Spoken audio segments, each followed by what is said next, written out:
Olá pessoal, boa noite, sejam todos bem-vindos ao segundo vídeo de hoje. E as consequências do vazamento ou não dos áudios do Mauro Cid não tardaram, já são conhecidas. Ele foi preso novamente, acusado de descumprir medidas cautelares, ele que estava em prisão domiciliar. Isso meio que confirma as alegações dele nos áudios, né?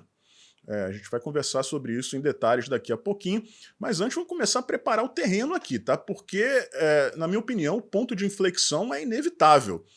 Com a exposição de tudo isso, né, que vem acontecendo durante essa semana principalmente, as coisas estão chegando a níveis insustentáveis, pessoal. A gente teve 3 dias seguidos de escândalos.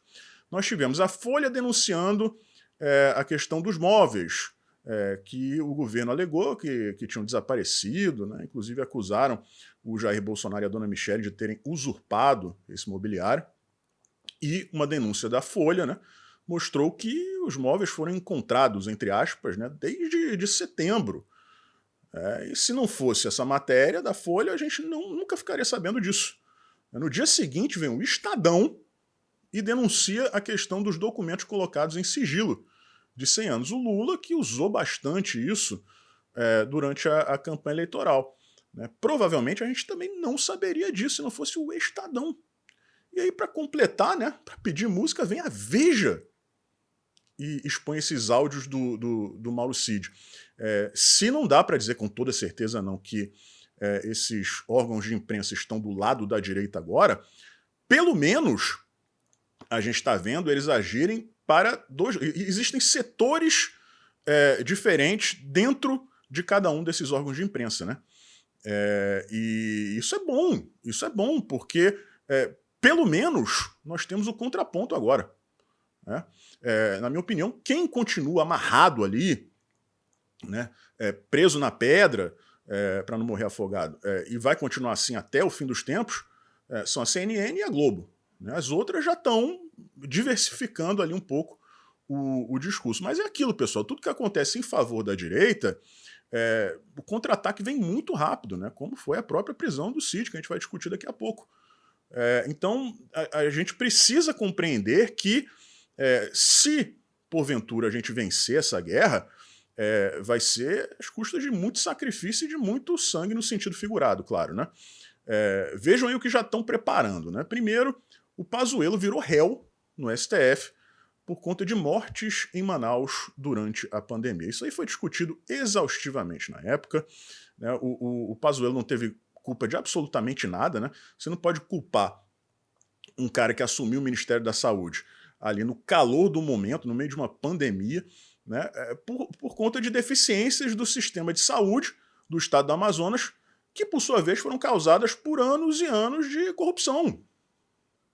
Até a família do Omar Aziz está envolvida até o pescoço nessa história, né? Mas é isso que eu estou falando, pessoal. Eles precisam de narrativas, eles precisam continuar no massacre, né?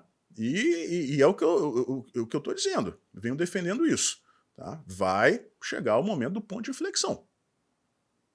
Não vai demorar, não vai tardar. Ou a gente vira de uma vez por todas uma ditadura formal, ou então vai acontecer uma reviravolta, porque não é possível. Esse clima, né, de fingir que está tudo bem não vai colar mais. Outro exemplo, a Veja está aí, a mesma Veja, né, que publicou os áudios do Mauro Cid, mas como eu disse aqui, existem setores diferentes internamente, né, já estão adiantando que, né, o próximo caso a assombrar o Jair Bolsonaro vai ser o das joias. É meio que 500 milhas de Indianápolis, né? Eles ficam dando voltas no circuito, voltas, e sempre terminam no mesmo lugar, né? Por quê? Porque não tem crime. Não tem nada para acusar o Bolsonaro. Eu sempre faço esse desafio no Twitter, né? Bolsonaro bandido, caso das joias, caso do golpe, caso A, B, C, D, né, X, Y, Z. Qual é o crime? Mostra aí pra gente qual é o crime, onde está escrito no Código Penal, em alguma lei. E eles nunca sabem dizer. Quando usam alguma lei, não faz sentido.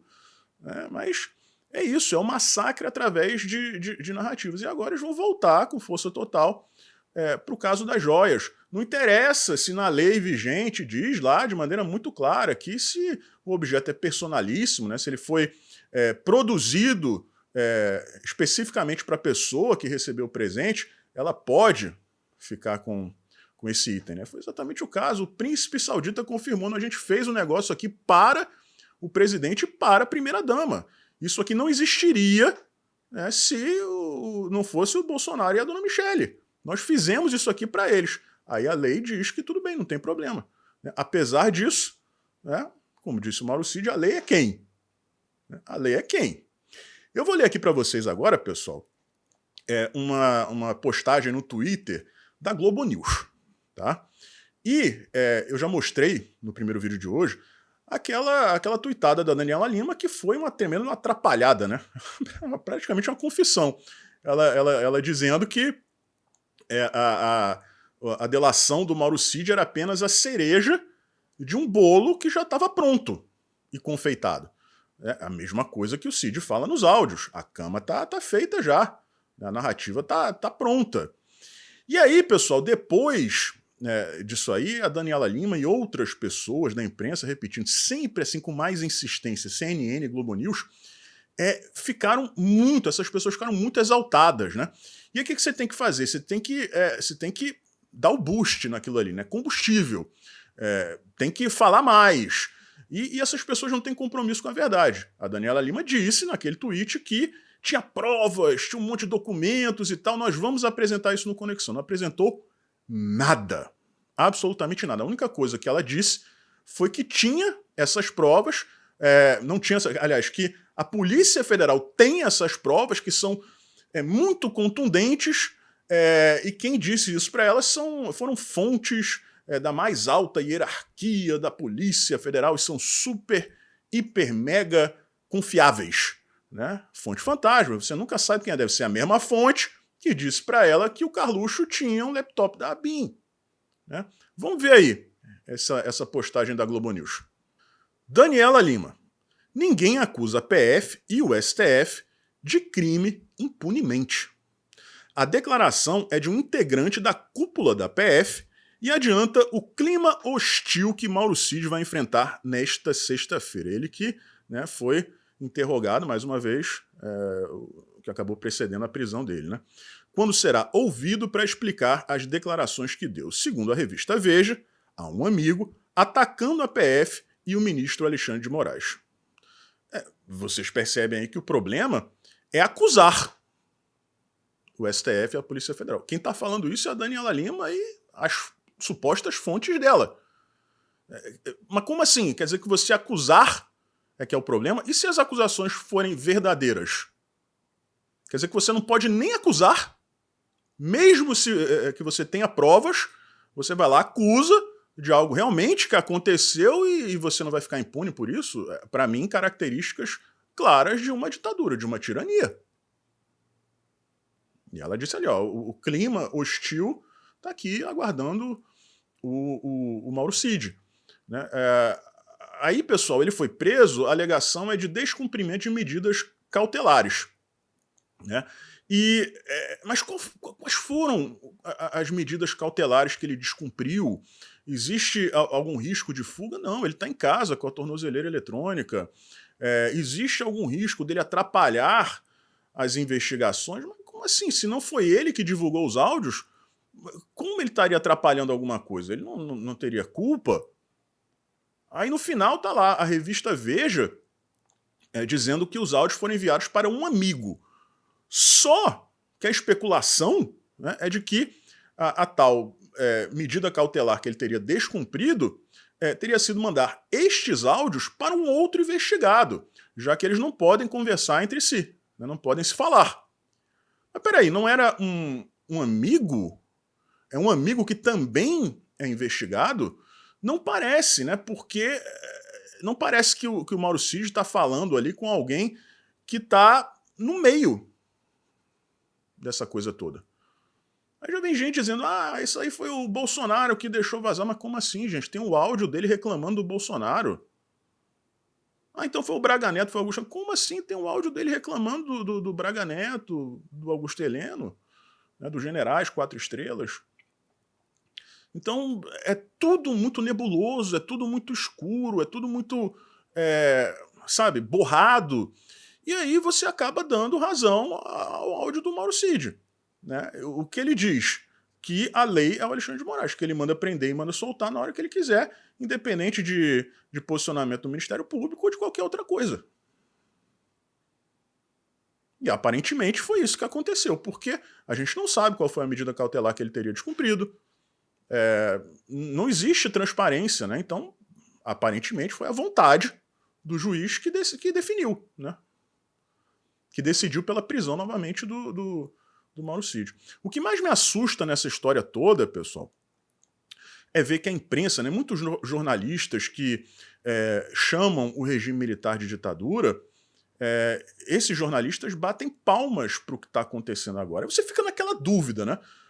Das duas, uma. Ou democracia não é o que a gente sabe que é, o que diz a doutrina, o que diz o dicionário, ou então o governo militar não foi aquilo que os livros de história dizem. Uma ditadura. Eu prefiro ficar com a segunda opção, porque não tem como você chamar aquilo de ditadura militar enquanto aplaude o que acontece hoje. Não tem como você fazer isso. Então, bom, eu só peço, pessoal, para que vocês fiquem preparados. Fiquem preparados, porque a tendência, como eu já falei aqui no começo do vídeo, é que realmente haja uma ruptura. Eu não estou falando de ruptura institucional, eu não estou falando de que nós da direita vamos fazer alguma coisa, que isso é uma ameaça. Não, a gente não tem poder para fazer porcaria nenhuma. Né? É uma ruptura interna. Uma ruptura entre aquelas pessoas que detêm o poder hoje. Porque chega um ponto que até aquelas pessoas que estão surfando a onda passam a se sentir ameaçadas. Seja diretamente, por alguma parte, ou então que tudo que está prestes a acontecer respingue nessas pessoas e termine por prejudicar, né, ou tirar privilégios. A minha vida tá boa demais assim. Tipo os militares, né? Minha vida tá boa demais assim. Vamos parar com esse negócio aí porque eu não quero problema pro meu lado, não. E nesse ritmo aí, o problema vai ser de todo mundo muito rápido.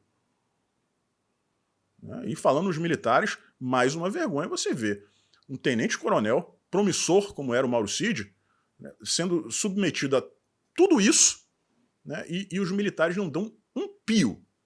Um pio.